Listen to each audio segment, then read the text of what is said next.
guys, Mary Jane Colliantes Vlog. So karon guys, mag-utang ta og munggo with kamugay. O, paborito ba niyo to guys? Og ulugbati. Ayan, ulugbati guys. So atong himay-himay yun. Naitanglad pa ta. Yung munggo natin, napalambot na natin. So, maghimay-himay na ta guys. Ayan guys, ang taba-taba ng kuan guys, oh, ulugbati.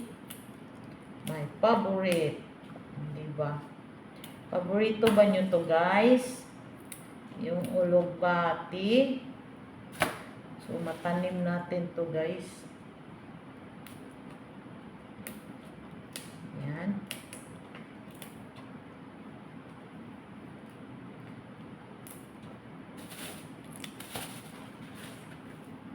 Taba-taba. Tapos, yung ano ko guys, from garden to guys, yung malunggay ko. Yan, malunggay ko, fresh masyado.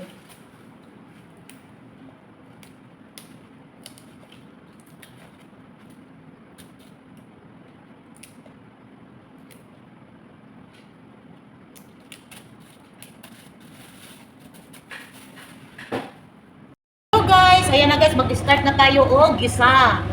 So, konting oil, olive oil to guys ha.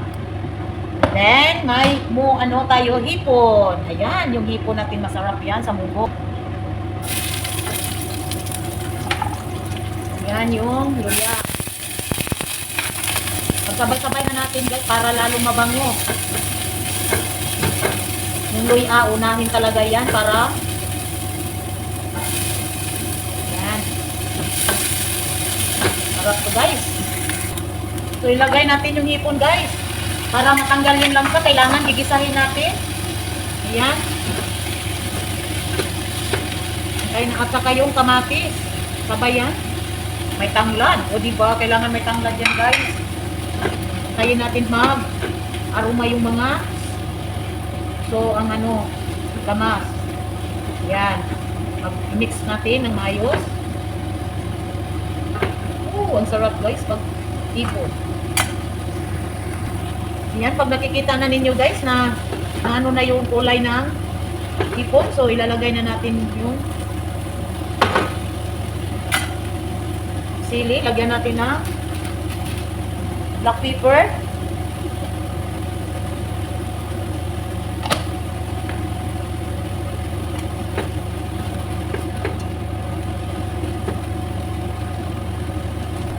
and lagay na natin yung munggo guys.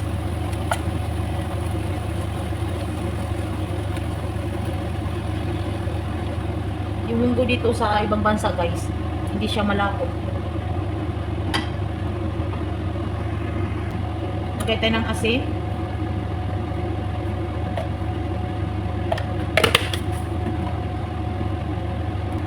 Lagyan natin ng tubig at hayaan hanggang kumulo.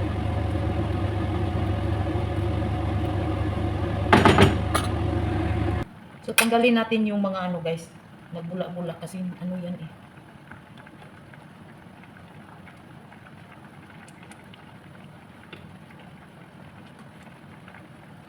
Ayan. Sarap-sarap ng munggo.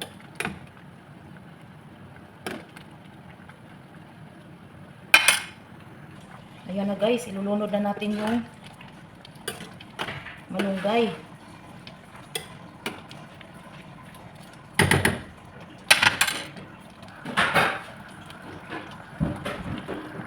Ayan na guys. Ilunod na natin yung kwan. O, diba ang sarap guys? Ang sarap ng munggo natin guys.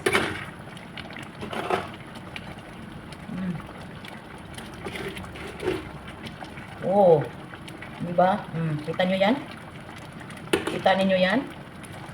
Healthy kaayo. Yun lang, done na. Kain na tayo.